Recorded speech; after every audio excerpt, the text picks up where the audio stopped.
नमस्कार and welcome to curiously education. ये है एडिटोरियल एंड एनालिसिस। आज तारीख है 26 फरवरी 2022। आज हमारे टेबल के ऊपर हैं 5 इंपॉर्टेंट टॉपिक्स। 2 टॉपिक्स इंडिया और Ukraine, bag your pardon, Russia और यूक्रेन के बीच में जो इश्यू चल रहा है इसके साथ जुड़े हुए हैं और इसमें इंडिया के ऊपर इम्पैक्ट क्या है इसको देखेंगे। फिर पीएम मोदी साहब ने व्लादिमीर पुतिन साहब के साथ बातचीत जो की है उसके बारे में बातचीत करने वाले हैं, India Russia relations etcetera.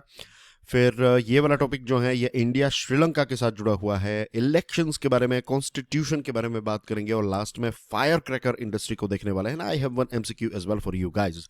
You can connect with me via social media. ये है मेरा इंस्टा, एफबी, ट्विटर का अकाउंट। लेक्चर की पीडीएफ को डाउनलोड करना चाहते हैं, check out my Telegram channel. दोस्तों do check out my podcast curiously forever.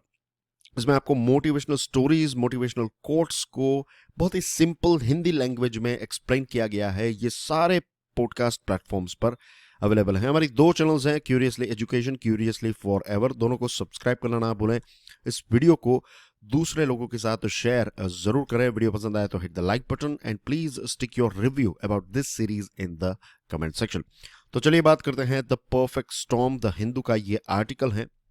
दुनिया भर की स्टॉक मार्केट्स और अलग अलग जो एसेट क्लासेस हैं, जैसे कि बिटकॉइन ले लीजिए या फिर जो भी शेयर्स हैं, स्टॉक्स हैं, सभी चीज में हमें एक गिरावट देखने को मिली है। And the reason is Russia Ukraine war.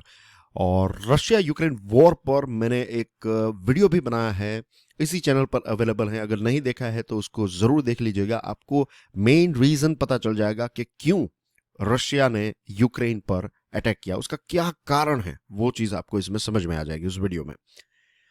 Oil की प्राइसेस की बात करें, फाइनेंशियल न्यूज एनालिसिस में हमने ये बात की थी।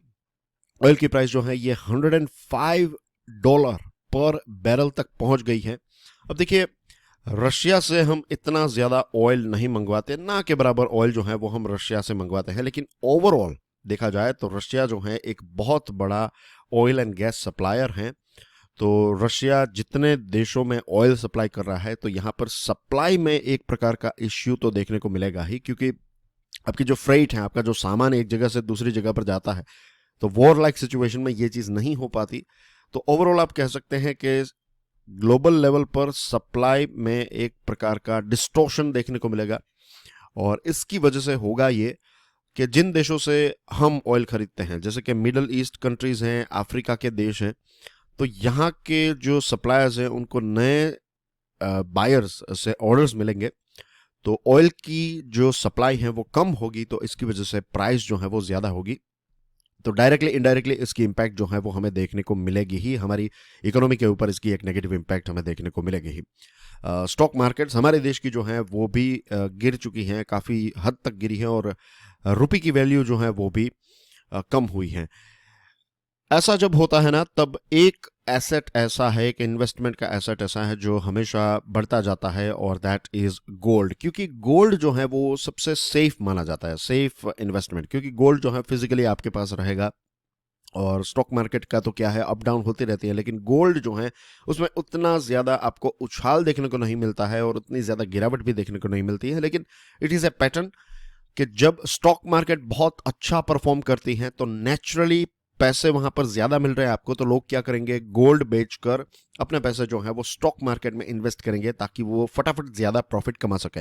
और जब लगता है कि स्टॉक मार्केट में गिरावट देखने को मिलती है और फटाफट जब स्टॉक मार्केट गिरने लगती है, तो लोग जो है वो पैसे निकालकर पैसों को गोल्ड में इन्वेस्ट कर देते हैं, क्योंकि जब स्टॉक गिरती है तो गोल्ड की प्राइस अप होती है, तो वहां से भी थोड़े बहुत पैसे कमा लेते हैं। और सबसे इंपॉर्टेंट तो यही होता है कि एक स्टेबिलिटी मिलती है, एक सेफ्टी मिलती है जब वो गोल्ड में इन्वेस्ट करते हैं। तो गोल्ड की डिमांड जो है वो इंक्रीज हुई है और गोल्ड की प्राइस जो है पिछले 15 महीनों का अगर आंकड़ा देखें तो सबसे ज्यादा गोल्ड की प्राइस जो है वो बढ़ चुकी है।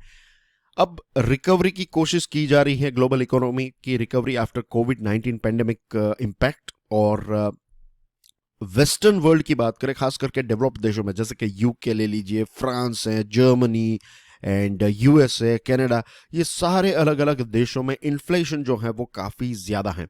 अब देखिए, इन्फ्लेशन जब ज्यादा होता है ना दोस्तों, तो चीजों की डिमांड वैसे भी कम हो जाती है। इसका सबसे बेस्ट एग्जांपल जो है वो है फ्यूल, पेट्रोल या फिर डीजल। अगर पेट्रोल और डीजल की प्राइस लेट्स से 100 रुपए जितनी हो जाती है, तो तो हम क्या करते हैं, फुल टैंक नहीं करवाते, जितना पेट्रोल चाहिए उतना ही डलवाते हैं। आपको 2 दिनों का या फिर 3-4 दिनों का पेट्रोल जो है वो आप फिलअप करवाएंगे। जस्ट इमेजिन कि अगर पेट्रोल की प्राइस, ऐसा होगा नहीं लेकिन जस्ट इमेजिन कि 25 रुपए पर लीटर हो जाए, तो आप क्या करेंगे? आप जाएंगे पेट्रोल पंप पे और 200-300 रुपए में आपकी टैंक जो है मोटरसाइकिल की वो फुल करवा लेंगे। 1000-1500 में आप अपनी कार की टैंक जो है वो फुल करवा लेंगे, क्योंकि पेट्रोल की प्राइस बहुत ही कम है। और ट्रैफिक सिग्नल्स पर भी आप कार जो है उसको बंद नहीं करेंगे, क्योंकि पेट्रोल की प्राइस बहुत ही चीप हो गई है। तो इसकी वैल्यू जो है वो कम हो जाती है जब प्राइस चीप हो जाती है, लेकिन जब प्राइस बढ़ती है तो आप सोच समझकर इसका इस्तेमाल करते हैं। Same thing goes with inflation. जब इन्फ्लेशन हो जाता है तो लोग जो है वो सोच समझकर पैसों का इस्तेमाल करते हैं, फालतू में पैसों का खर्च नहीं करते हैं। तो नए नए प्रोडक्ट्स, नए नई सर्विसेज जो हैं उनकी डिमांड जो है वो कम हो जाती है जब इन्फ्लेशन होता है। तो भारत जैसा देश जो दुनिया के अलग अलग देशों में और खास करके वेस्टर्न वर्ल्ड में बहुत सारे प्रोडक्ट्स जो है वो एक्सपोर्ट करता है, लेट्स से कपड़े। तो अब इन्फ्लेशन ज्यादा होगा तो लोग जो है वो कपड़ों में उतने ज्यादा पैसे खर्च नहीं करेंगे। वो ये सोचेंगे कि अभी ये कपड़े जो हैं वो और कुछ महीनों के लिए हम यूज कर सकते हैं। तो इवेंचुअली क्या होगा कि हमारे एक्सपोर्ट्स जो है उसके ऊपर इंपैक्ट देखने को मिलेगी। अब इन्फ्लेशन चल रहा था, अब ऊपर से ये फ्यूल की प्राइस बढ़ेगी तो और इन्फ्लेशन बढ़ेगा, लोग पैसे कम खर्च करेंगे।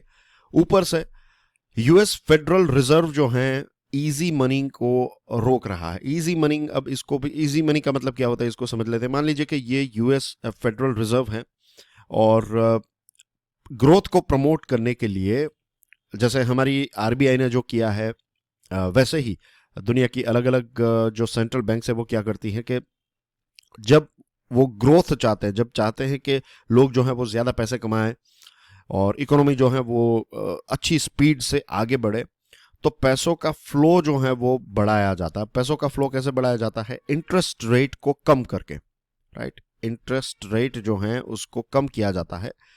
तो इसका मतलब ये हो सकता है कि I give you one more example, easy to understand आपके लिए हो जाएगा। मान लीजिए कि आपने $1,00,000 जो हैं वो बैंक से, यूएसए की एक बैंक से आपने $1,00,000 2% इंटरेस्ट रेट से आपने बोरो किया, आपने लोन ली। अब यही पैसे जो हैं वो आप इंडिया की स्टॉक मार्केट में इन्वेस्ट करेंगे और यहां पर लेट्स से कि आपको ऑन एन एवरेज $1,00,000 पर 5% रिटर्न मिल रहा है। तो आप कितने पैसे कमाएंगे? लेट्स से पर मंथ की बात है, राइट? तो आप हर महीने $5,000 जो है वो इंडियन मार्केट में से कमाएंगे। इसमें से 2% इंटरेस्ट यानी कि $2,000 जो है वो आप पे कर देंगे इंटरेस्ट, और बाकी कितने बचे? आपके $3,000 जो है वो आपके प्रॉफिट हुआ आपका यहां पर। अब जस्ट इमेजिन कि स्टॉक मार्केट थोड़ी कम हो रही है तो रिटर्न जो आपको पहले 5% मिलता था वो 3% ही मिल रहा है, और ऊपर से ये जो 2% है, इस 2% को, पैसों का जो फ्लो है उसको कंट्रोल करने के लिए रिजर्व बैंक ने क्या किया, या फिर फेडरल रिजर्व ने क्या किया, जो यूएसए की सेंट्रल बैंक है, उन्होंने ये 2% को लेट्स से 3% कर दिया। तो क्या अब आप रिस्क लेंगे? आप नहीं लेंगे। आप $1,00,000 की लोन लेंगे और फिर स्टॉक मार्केट में इन्वेस्ट करेंगे, आपको 3,000 मिलेंगे, यहां पर 3,000 मिलेंगे, बाकी डॉक्यूमेंट्स और इन सारी चीजों का खर्च अगर पकड़े, आप सोचेंगे कि ये वायबल नहीं है, तो आप क्या करेंगे? आपने जो पैसा इन्वेस्ट किया वो पैसे भी वापस आप खींच लेंगे। और फ्लो क्यों कंट्रोल किया जाता है? क्योंकि जब पैसों की वैल्यू कम हो जाती है, राइट, जब इन्फ्लेशन बढ़ता है तो आप पैसे जो हैं उसके फ्लो को कम करते हैं ताकि आप इन्फ्लेशन को कंट्रोल कर सकें। तो दिस इज द थिंग कि एक तरफ इन्फ्लेशन ज्यादा है, दूसरी तरफ फेडरल रिजर्व जो है वो इजी मनी को भी स्टॉप करने वाला है और कर रहा है, धीरे धीरे कर रहा है, क्योंकि अब इन्फ्लेशन बढ़ रहा है और आप पैसों के फ्लो को इतना ज्यादा नहीं कर पाएंगे, और पैसों का फ्लो जब कम हो जाएगा तो फिर ग्रोथ के ऊपर इसकी इंपैक्ट देखने को मिलेगी। और जब इतनी बड़ी बड़ी मार्केट्स में ग्रोथ जो है वो कम हो जाता है, तो हमारे देश का जो मैंने एग्जाम्पल दिया, कपड़ों का जो एग्जाम्पल दिया, तो ऐसे बहुत सारे इंडस्ट्रीज के ऊपर इसकी इंपैक्ट देखने को मिलती है। अब ये जो रशिया यूक्रेन का इश्यू चल रहा है, तो उसके ऊपर यूनाइटेड नेशन सिक्योरिटी काउंसिल में एक वोटिंग होगी और अब डिसाइड किया जाएगा कि रशिया के ऊपर क्या क्या एक्शंस लेनी चाहिए। वैसे वेस्टर्न वर्ल्ड जो है उन्होंने ऑलरेडी बहुत सारे सैंक्शंस लगा दिए थे 2014 में, जब क्रीमिया का एनेक्सेशन हुआ तो उसके बाद सीवियर सैंक्शंस लगाए थे। अब और ज़्यादा सैंक्शंस जो हैं वो रशिया के ऊपर लगाए गए हैं ऑलरेडी, कुछ तो डिक्लेयर कर दिए हैं, कुछ और आने वाले समय में डिक्लेयर किए जा सकते हैं। धीरे धीरे जो है वो प्रेशर बिल्डअप किया जा सकता है। और अभी भी इंडिया ने जो है वो किसी देश का पक्ष नहीं लिया है, क्योंकि इंडिया के लिए यूक्रेन भी इंपॉर्टेंट है, इंडिया के लिए रशिया भी एक बहुत ही टाइम टेस्टेड फ्रेंड है, और इंडिया बहुत ही बैलेंस्ड तरीके से, डिप्लोमेटिक तरीके से यहाँ पर आगे बढ़ रहा है। Trade, financing, investment flows, banking transactions, ये सारी चीज़ों के ऊपर इम्पैक्ट आएगी, क्योंकि मॉस्को यानी कि रशिया को स्विफ्ट जो ग्लोबल पेमेंट नेटवर्क है उसमें से भी बाहर निकालने की डिमांड जो है वो अब बहुत ज़्यादा बढ़ चुकी है। जैसे मैंने आपको बताया कि हम रशिया से इतना ज़्यादा ऑयल इंपोर्ट नहीं करते हैं, और अभी जो रशिया जो है वो दुनिया के अलग अलग देशों में गैस एंड ऑयल सप्लाई करता है। ओपेक प्लस का भी एक मेंबर है और एक बहुत बड़ा गैस एंड ऑयल सप्लायर है। तो अभी इनके ऑयल एक्सपोर्ट्स को टारगेट नहीं किया गया है सैंक्शंस के माध्यम से, लेकिन आने वाले वक्त में अगर रशिया और ज़्यादा अटैक करेगा तो शायद ग्लोबल लीडर्स जो हैं वो, खास करके western world, USA, UK, France etcetera, Germany और ये सारे देश जो हैं वो रशिया के ऑयल एक्सपोर्ट्स पर भी सैंक्शंस लगा सकते हैं। भारत रशिया से फर्टिलाइजर्स और सनफ्लावर ऑयल जो है वो एक बड़ी मात्रा में मंगवाता है, और इसकी सप्लाई में हमें एक डिस्ट्रप्शन देखने को मिल सकता है। यहाँ से ये सप्लाई जो है वो हैम्पर हो सकती है because of this war like situation.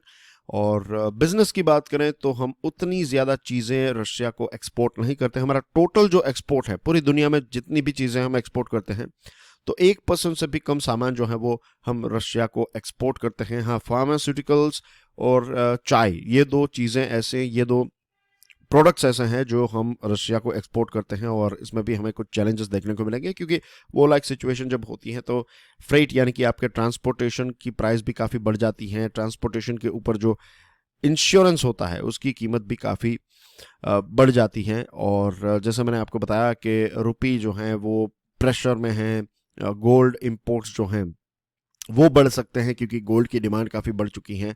अब इकोनॉमी के ऊपर तो इसकी इम्पैक्ट हमें देखने को मिल ही रही है। आरबीआई जो है उसका लेटेस्ट आंकड़ा ये कहता है कि इन्फ्लेशन जो है ये 6.01%, जो 6% की अपर लिमिट है, इसको भी इन्फ्लेशन ने क्रॉस कर दिया है। और जो हमने बजट लॉन्च किया था, तो बजट के टाइम पर सरकार ने ये कैलकुलेशंस किए थे कि ऑयल की प्राइस जो है वो लगभग $75 पर बैरल के आसपास रहेगी, लेकिन अभी ऑयल की प्राइस जो है उसमें सरकार ने जो एस्टिमेट किया था तो उससे $30 ज़्यादा ऑयल की प्राइस है। तो हमारे नेशनल लेवल के कैलकुलेशंस जो हैं उसमें भी हमें कुछ बदलाव करने पड़ेंगे। तो I hope things are clear to you. Now let's move on to the next topic. India Sri Lanka के साथ जुड़ा हुआ ये टॉपिक है, ट्रबल्ड वाटर्स, द हिंदू का ये आर्टिकल है। अब सबसे पहले तो देख लीजिए कि ये है हमारा देश भारत में। श्रीलंका एक ऐसा देश है जिसका मैप दिखाने की आई एम श्योर मुझे ज़रूरत नहीं है। वी ऑल नो कि श्रीलंका एग्जैक्टली कहाँ पर है। तो ये रहा श्रीलंका, ये रहा हमारा देश। ये श्रीलंका है, ये भारत है, ये तमिलनाडु वाला पोर्शन है, और बीच में बहुत ही एक छोटी सी लाइन है, और यहाँ पर हर जगह पर पानी है, as we know. Now the thing is कि इंडिया और श्रीलंका वैसे तो बहुत अच्छे मित्र देश हैं। कुछ दिनों पहले हमने बात की थी कि कैसे श्रीलंका की मदद करने की कोशिश कर रहा है भारत। श्रीलंका की इकोनॉमी के बारे में हमने देखा था कि टूरिज्म के ऊपर काफ़ी डिपेंडेंट इकोनॉमी है, और कोविड की वजह से तबाही मच गई है टूरिज्म सेक्टर की। अब दूसरे बहुत सारे एरियाज में भारत और श्रीलंका जो है वो अच्छे मित्र देश हैं, एक दूसरे की मदद करते हैं, लेकिन एक ऐसा इश्यू है जिसने दोनों देशों के बीच में हमेशा ट्रबल्स क्रिएट किए हैं, और वो है फिशरमैन वाला इश्यू। लेटेस्ट खबर यह है कि भारत के कुछ फिशरमैन, राइट, 22 फिशरमैन हैं। लेटेस्ट खबर यह है कि श्रीलंकन नेवी ने भारत के 22 फिशरमैन को गिरफ्तार कर लिया है। और बार बार हमारे जो फिशरमैन हैं वो पोचिंग के मामलों में श्रीलंकन अथॉरिटीज़ के द्वारा अरेस्ट किए जाते हैं। अब इसका कोर रीज़न क्या है? देखिए, श्रीलंका के इस एरिया में रहने वाले जो फिशरमैन हैं ना, उनके पास लेटेस्ट बोट्स नहीं है। वो छोटी छोटी जो बोट होती हैं उसका इस्तेमाल करके मछलियाँ पकड़ते हैं, ऐसी कुछ छोटी छोटी बोट्स। हमारे देश के जो तमिलनाडु के एरिया में जो फिशरमैन हैं उनके पास ये बॉटम ट्रॉलर्स हैं। अब बॉटम ट्रॉलर्स जो हैं वो एक बहुत ही पावरफुल इंजन वाली बोट होती हैं। इसमें से 2 रस्सियाँ निकलती हैं और एक बड़ी सी नेट होती है, और ये हॉर्स पावर वाली, बहुत ज़्यादा हॉर्स पावर वाली जो बोट है उसको फुल थ्रॉटल पर रन किया जाता है, चलाया जाता है। और होता यह है कि ये जो ताकतवर नेट है, ये पूरा जो एक एरिया है उसका जो बॉटम है, तो बॉटम तक ये नेट जाती हैं, और सारी चीज़ें जो हैं वो उखाड़ कर ये नेट जो है वो नेट में फंस जाती हैं। तो बॉटम ट्रॉलर का सबसे बड़ा प्रॉब्लम यह है कि आप मछलियां तो पकड़ लेते हैं, लेकिन मछलियों के साथ साथ यहाँ की जो बायोडाइवर्सिटी है, लेट्स से टोटोइज हैं और दूसरे जो भी ऐसे अलग अलग मराइन एनिमल्स हैं जिनको हम खाते नहीं हैं, वो कोलेट्रल डैमेज के तौर पर इसमें फंस जाते हैं और मर जाते हैं। तो धीरे धीरे ये बायोडाइवर्सिटी जो है उसके ऊपर इम्पैक्ट होती है, और ये बड़ी बोट्स जो हैं ये टन्स में मछलियां पकड़ लेती हैं, और फिर जब छोटी छोटी बोट वाले जो फिशरमैन वहां पर जाते हैं तो उनके लिए कुछ बचता ही नहीं है। तो ये बॉटम ट्रॉलर्स जो है दुनिया की बहुत सारी जगहों पर बैन किया गया है, लेकिन अनफॉर्चुनेटली हमारे देश में खास करके ये वाला पोर्शन जो है, तो यहाँ पर ये बॉटम ट्रॉलर्स का इस्तेमाल होता है, और इसकी वजह से तमिलनाडु और श्रीलंका के जो फिशरमैन हैं वो आमने सामने हो जाते हैं, और इसकी वजह से फिर भारत और श्रीलंका के बीच में इश्यूज होते रहते हैं। अब तमिलनाडु के चीफ मिनिस्टर M.K. स्टालिन साहब ने हमारे फॉरेन मिनिस्टर S. जयशंकर साहब को एक पत्र लिखा और ये कहा कि ऑलरेडी 29 फिशरमैन जो हैं वो श्रीलंका की कस्टडी में हैं, और ऊपर से कुछ 22 फिशरमैन को पकड़ा गया है। इसी के साथ साथ हमारी कुछ 84 बोट्स जो हैं ये भी श्रीलंका की कस्टडी में हैं एक लंबे समय से, और बार बार इंटरनेशनल मैरीटाइम बाउंड्री जो हैं वो हमारे फिशरमैन क्रॉस करते रहते हैं। और ऐसा नहीं है कि ये बॉटम ट्रॉलर्स जो हैं वो सभी ऑनर्स ही हैं। जैसे हम देखते हैं ना कि जो सिटी में रिक्शा चलाते हैं, तो सभी के पास खुद की रिक्शा नहीं होती है, वो रेंट पर कुछ रिक्शोज लेते हैं और पूरे दिन चलाते हैं, और कुछ 300-400 रुपये उनको रेंट पे करना है, और बाकी जो भी ऊपर से उन्होंने कमाया, लेट्स से 700 रुपये कमाए, तो 400 रुपये वो रेंट पे करेंगे और 300 रुपये जो है वो उनके पूरे दिन का प्रॉफिट होता है। वैसे ही यहाँ पर मछलियाँ पकड़ते हैं तो कई लोग सिर्फ ऐसे लाइक ड्राइवर्स होते हैं कि वो आपके बॉटम ट्रॉलर को ले जाएंगे, मछलियाँ पकड़ेंगे, वो बस उनका काम यही है कि पूरे दिन जो है वो उनको ये छोटी सी बोट जो है उसको चलाना है, और या फिर ये बॉटम ट्रॉलर को चलाना है। और कई बड़ी बड़ी कंपनीज जो है उनके पास बहुत सारे बॉटम ट्रॉलर्स होते हैं, तो वो रेंट पर देते हैं, शेयरिंग और ये सारी चीज़ें होती है। लेकिन जो फिशरमैन हैं उनकी आप मजबूरी देखिए कि उनके पास और कोई ऑप्शन मीन्स वो इतना रिस्क उठाने के लिए तैयार हैं कि वो श्रीलंकन नेवी के कब्जे में अगर आ जाएंगे, वो कस्टडी में आ जाएंगे, तो एक लंबे समय तक वो वहाँ पर रहेंगे, तो ये रिस्क उठाने के लिए भी तैयार है। तो इसका मतलब ये है कि उनकी रोजी रोटी जो है, उनके पास दूसरा कोई ऐसा ऑप्शन नहीं है, इसकी वजह से ही ये चीज़ हो रही है।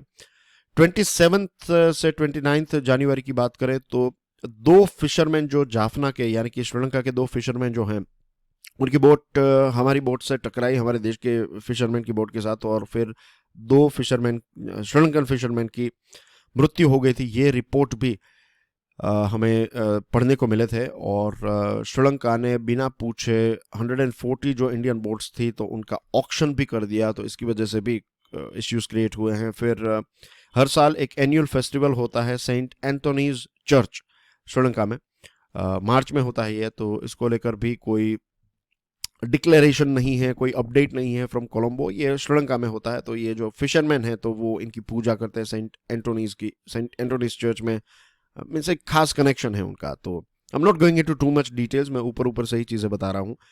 तो देख सकते हैं कि यहाँ पर रिलेशनशिप जो है वो उसके ऊपर इम्पैक्ट हमें देखने को मिल रही है। What we need to do, इसको कैसे प्रॉब्लम्स को कैसे सोल्व किया जा सकता है। तो दिसंबर 2020 में जॉइंट वर्किंग ग्रुप की मीटिंग हुई थी, तो 1 साल से भी ज़्यादा वक्त हो चुका है। अब वक्त है कि जल्द से जल्द ये मीटिंग स्टार्ट हो, दोनों फिशरमैन कम्युनिटीज़ जो हैं, दोनों साइड की फिशरमैन कम्युनिटी के बीच में बातचीत हो, और डीप सी प्रोजेक्ट, डीप का मतलब ऐसे डीप नहीं होता है, डीप का मतलब होता है ऐसे डीप, यानी कि आप दूर तक जा सके ऐसी बड़ी बोट्स जो हैं अगर हम हमारे फिशरमैन को प्रोवाइड करें, तो ये श्रीलंका वाला एरिया छोड़कर जो बे ऑफ बंगाल वाला एरिया है, तो थोड़ा दूर तक वहाँ पर जा पाएंगे, और वहाँ पर अच्छी फ़िश भी मिलती है, डीप सी फिशिंग में अच्छी फ़िश मिल जाती है और काफ़ी बड़ी क्वांटिटी में फ़िश होती हैं।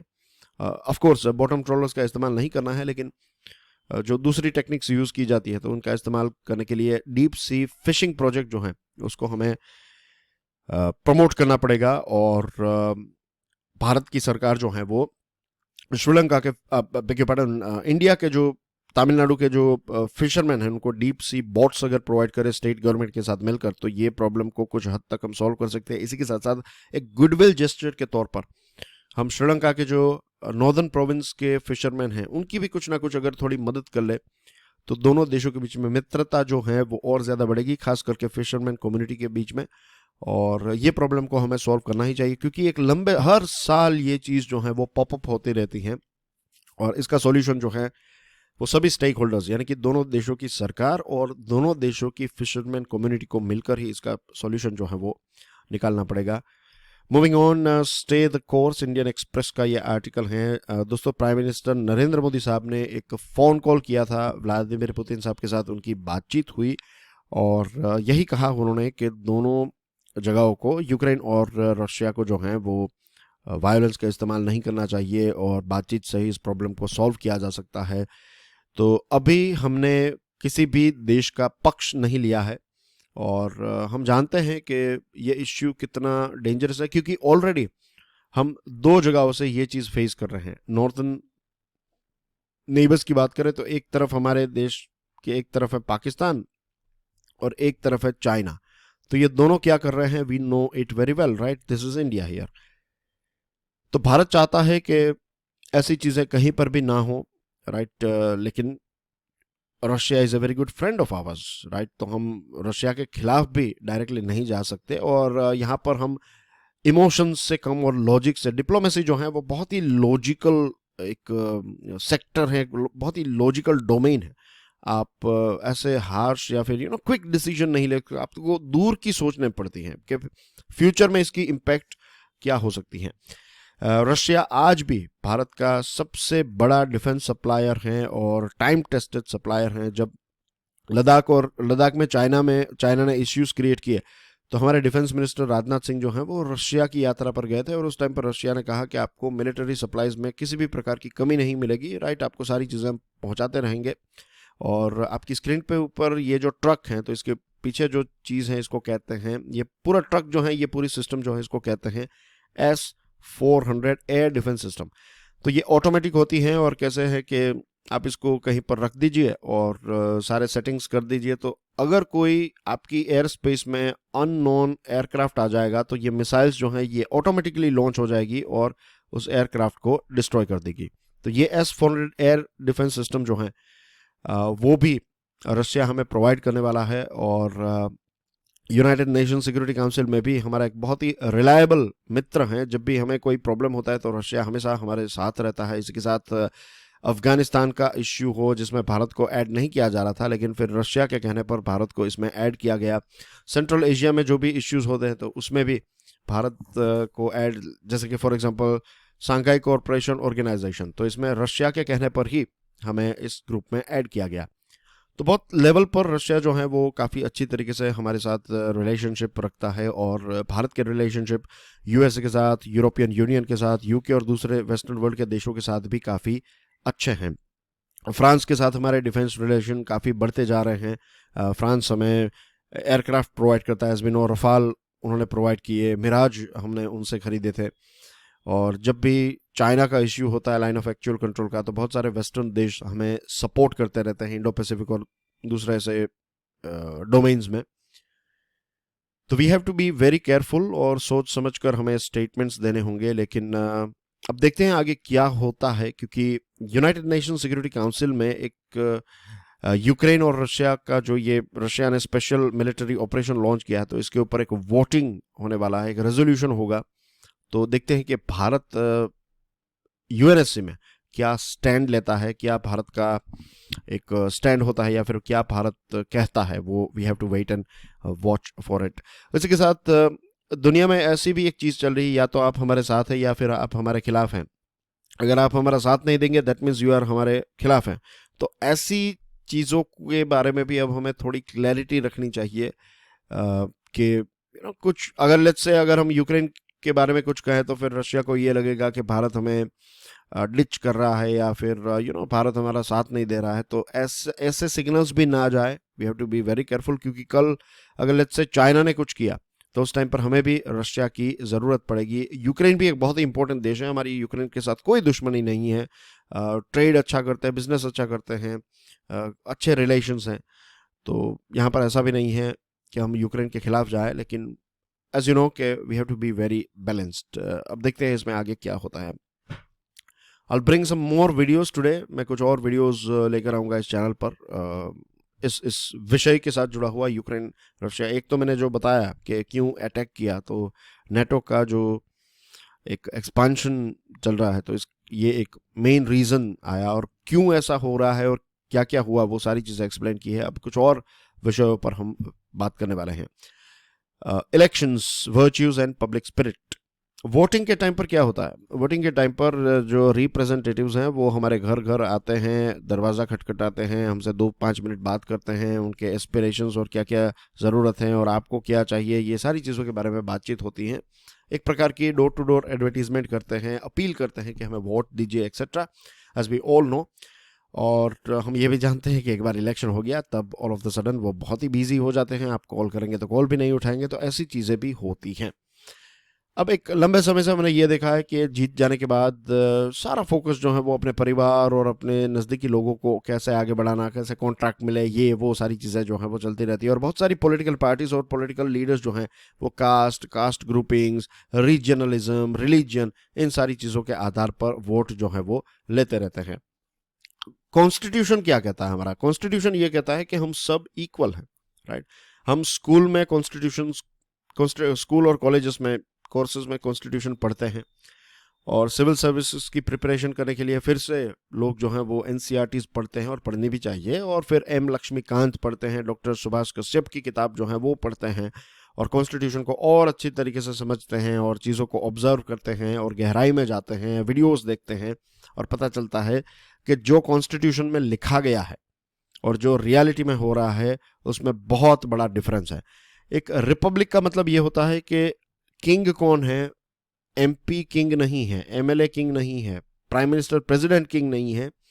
रिपब्लिक में जो लोग हैं वो राजा हैं, और बाकी के जितने भी ये सिविल सर्वेंट हैं या फिर जो नेता हैं, व्हेन आई से नेता आई मीन टू से पॉलिटिकल पार्टीज और पॉलिटिकल पार्टीज के लीडर्स और एमपीज, एमएलएज और सीएम्स एंड पीएम्स एंड जो भी हैं, ये सारे लोग जो हैं उनको हम पावर देते हैं लिमिटेड पीरियड के लिए, परमानेंट पावर नहीं है। आप काम कीजिए तो फिर आपको वोट मिलेंगे, काम नहीं करेंगे तो वोट नहीं मिलेगा। और सुभाष कश्यप जो हैं, डॉक्टर सुभाष कश्यप, तो वो उन्होंने कहा है, कॉन्स्टिट्यूशनल एक्सपर्ट हैं, वो कहते हैं कि कोई रिपब्लिक जो है वो तब आगे बढ़ता है जब लोग जो हैं वो पब्लिक का एक पॉजिटिव स्पिरिट हो। इसके साथ लोग जितने शार्प होते हैं, लोग जितने पॉलिटिकली एक्टिव होते हैं, उतना ही पॉलिटिकल पार्टी के लिए चैलेंजिंग हो जाता है, और उनको हम हमेशा अपने पैरों पर खड़ा रखेंगे, जैसे कि हमेशा वो अलर्ट मोड पे रहेंगे, कुछ भी गलत नहीं कर पाएंगे। आजकल आप देख रहे हैं कि सोशल मीडिया और जो बदलाव आया है टेक्नोलॉजी का, इंफॉर्मेशन टेक्नोलॉजी का, तो कोई भी पॉलिटिशियन कुछ गलत करते हैं तो 5-10 मिनट के अंदर सारी चीज़ें वायरल हो जाती हैं। तो अब वो पहले जैसा नहीं रहा कि एमपीज एमएलए खुलेआम दादागिरी करते थे। ये ट्रेंड जो है अब जा रहा है, क्योंकि लोगों के अंदर अवेयरनेस जो है वो काफ़ी बढ़ने लगी है। और ये रिपब्लिक जो है वो फेल तब हो जाता है जब ये जो इलेक्शन के टाइम पर, सभी ऐसा नहीं होते हैं, आई मस्ट टेल यू, सारे पॉलिटिशियंस ऐसा नहीं है, लेकिन हम देखते हैं कि एक ट्रेंड है कि वो हमें बहलाकर फुसलाकर हमारा वोट ले लेते हैं, उसके बाद हमें ही चूना लगाते हैं। तो ये जब चीज़ें होती हैं, जब लोग अवेयर कम होते हैं, जब लोगों की जन चेतना इतनी ज़्यादा उजागर नहीं होती है, तो ऐसे वक्त में रिपब्लिक जो है वो ड्रॉप होने लगता है, पावर जो है वो उनके पास चला जाता है। तो लोग जितने एक्टिव रहेंगे पॉलिटिकल पार्टीज को, उतना ही और ज़्यादा शार्प और रिस्पॉन्सिबली बिहेव करना पड़ेगा। और हमारा कॉन्स्टिट्यूशन जो है उसके बारे में B.R. आम्बेडकर साहब ने एक बहुत ही अच्छी बात बताई है कि कॉन्स्टिट्यूशन बहुत अच्छा लिखा गया है तो इसका मतलब ये नहीं है कि कॉन्स्टिट्यूशन अच्छा लिखा गया है तो देश भी अच्छा हो जाएगा, समाज भी अच्छा हो जाएगा। इसको चलाने वाले लोग जो हैं, कॉन्स्टिट्यूशन में लिखी गई बातें जो हैं उसको इम्प्लीमेंट करने वाले लोग अगर अच्छे नहीं हुए तो कितना भी अच्छा कॉन्स्टिट्यूशन क्यों ना हो, उसका रिजल्ट देखने को नहीं मिलेगा। और कॉन्स्टिट्यूशन में थोड़ी बहुत खामियां भी रहेगी तो कोई बात नहीं, लेकिन अगर उसको ऑपरेट करने वाले लोग जो हैं वो अच्छे रहेंगे, राइट, उसका प्रॉपर इम्प्लीमेंटेशन होगा, तो फिर भले ही खराब कॉन्स्टिट्यूशन हो या फिर थोड़ी वीकनेस क्यों ना हो कॉन्स्टिट्यूशन में, लेकिन देश और समाज जो है वो आगे बढ़ पाएगा। तो अब यही चीज़ की आवश्यकता है कि कॉन्स्टिट्यूशन तो हमारा रीजनेबली अच्छा ही है, उसमें कोई डाउट नहीं है, लेकिन इसका इम्प्लीमेंटेशन जो है वो अच्छा होना चाहिए। और ये लोगों की डिमांड होनी चाहिए सभी पॉलिटिकल पार्टीज से। जो भी पॉलिटिकल पार्टी आपको पसंद है या फिर जो भी पॉलिटिकल लीडर आपको पसंद है, तो लोग अगर डिमांड करेंगे कि वो देखिए कि आप ये सारी चीज़ें तो कर रहे हैं प्रमोशन के लिए, लेकिन कॉन्स्टिट्यूशन का प्रॉपर इम्प्लीमेंटेशन कब करवाएंगे, जो चीज़ें उसमें लिखी गई हैं और जो आपकी पार्टी करती है या फिर दूसरी पार्टीज कर रही है, तो उसको रोकने की क्या स्ट्रैटेजी है आपके पास? कौन कौन सी ऐसी चीज़ें हैं जिनके माध्यम से हम ये सुनिश्चित कर सके कि जो लास्ट, जो एक आम आदमी है जो कतार में सबसे लास्ट में खड़ा है, जो गरीब है, पीड़ित है, शोषित, वंचित हैं, तो ऐसे लोगों का हित जो है वो हम कैसे फुलफिल कर पाएंगे? ये सारी चीज़ों के बारे में जब लोग प्रश्न पूछने लगेंगे तो पॉलिटिकल पार्टीज के बिहेवियर में और पॉलिटिकल लीडर्स के बिहेवियर में भी एक बदलाव आएगा। जैसे मैंने आपको कहा, जब तक हम कुछ नहीं करेंगे तब तक वो भी कुछ नहीं करेंगे। Moving on, fire cracker menace. अब फायर क्रैकर इंडस्ट्री हमारे देश की जो है ये 3,000 करोड़ की एक बड़ी इंडस्ट्री है और सुप्रीम कोर्ट ने बार बार रिस्ट्रिक्शंस लगाए हैं। सुप्रीम कोर्ट ने मैन्युफैक्चरिंग, सेल और फायर क्रैकर के इस्तेमाल के ऊपर एक बैन लगाया है और पर्टिकुलरली अक्टूबर 2018 में सुप्रीम कोर्ट ने यह कहा कि सिर्फ ग्रीन क्रैकर्स या फिर जो क्रैकर्स जो एमिशन को कम से कम रिलीज करते हैं, ऐसे फायर क्रैकर्स का ही प्रोडक्शन हो, बाकी के सारे फायर क्रैकर्स जो हैं उनको बैन किया है सुप्रीम कोर्ट ने। लेकिन फिर भी हमारे देश में खुलेआम सुप्रीम कोर्ट का ये जो आदेश है उसका उल्लंघन होता रहता है और सुप्रीम कोर्ट ने यह भी कहा है कि सिर्फ लाइसेंस्ड ट्रेडर जो है वही पटाखे जो है वो बेच सकते हैं और जो पटाखे वो बेच रहे हैं तो वो डेसिबल लेवल के अंदर होने चाहिए, उससे ज़्यादा नहीं। लेकिन हमारे यहाँ पर सबसे लाउड जो होते हैं, जो डेसिबल लेवल की धज्जियाँ उड़ा दे, ऐसे पटाखे जो हैं वो सबसे महंगे और सबसे ज़्यादा बिकते हैं। ये हम इसलिए डिस्कस कर रहे हैं क्योंकि हिमाचल प्रदेश में अभी कुछ दिनों पहले 6 लोगों की मृत्यु हुई और 14 लोग इंजर्ड हुए जब एक इलीगल फैक्ट्री में, जिसके पास लाइसेंस भी नहीं था, ऐसी फायर क्रैकर फैक्ट्री में आग लग गई, एक इंसिडेंट हो गया और इतने लोग मर गए। लास्ट महीने की बात करें तो हमारे देश में सबसे ज़्यादा जो पटाखे बनाने वाली जो एक एरिया जो है शिवाकाशी, जो तमिलनाडु में है, तो वहाँ पर 7 लोगों की जान चली गई।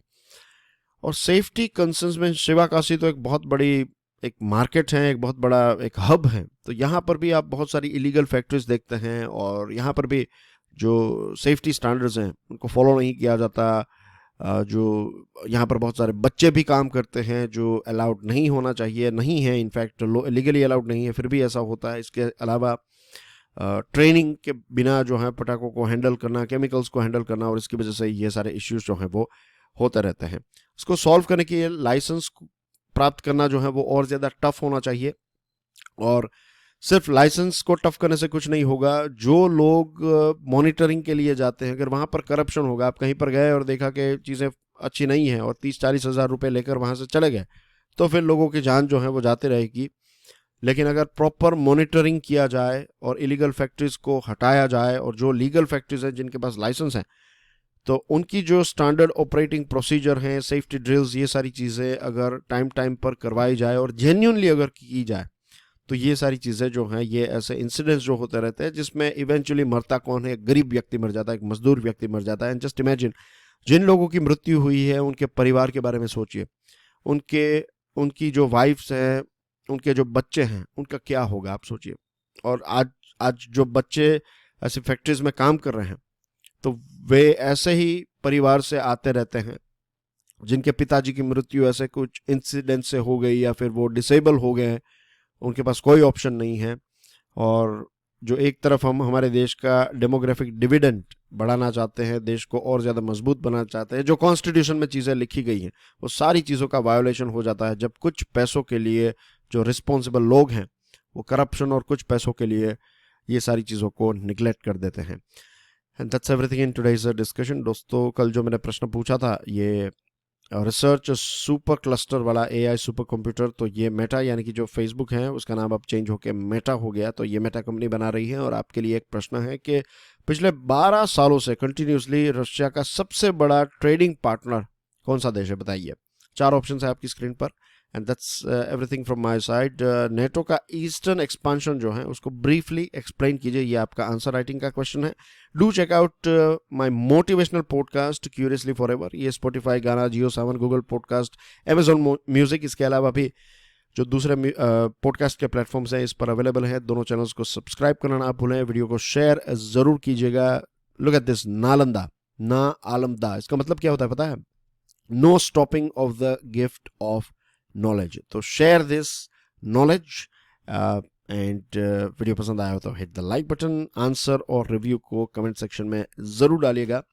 And I will see you soon with another interesting topic or financial analysis. Till then, enjoy your studies. Stay curious. Jai Hind.